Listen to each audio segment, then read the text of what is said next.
করে লোকটা এই যে বাম হাতে অস্ত্র, বাম হাতের থেকে ডান হাতে নিছে, এই যে ডান হাতে নিছে, এই সিঙ্গেল ম্যান যে সিঙ্গেল ম্যানটা আছে এই লোক, এই যে ওর ডান হাতে হইলো এই গুলি করছে স্যার।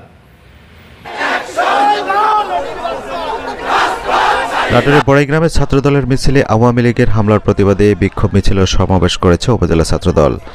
বৃহস্পতিবার বেলা 12টার দিকে বড়াইগ্রাম উপজেলার রাজাপুর বাজারে গোপালপুর ইউনিয়ন ছাত্রদলের আয়োজনে এই বিক্ষোভ মিছিল ও সমাবেশ অনুষ্ঠিত হয়। বিক্ষোভ মিছিলটি রাজাপুর বাজার থেকে বের হয়ে প্রধান সড়ক প্রদক্ষিণ করে রাজাপুর বাজারে গিয়ে সমাপ্ত হয়।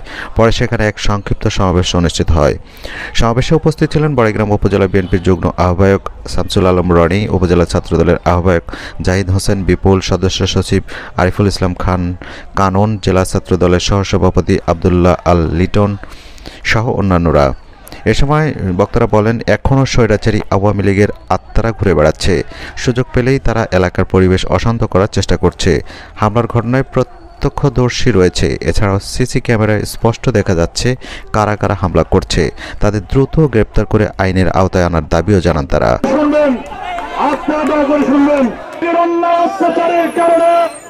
আমরা রাস্তা উঠতে পারি না।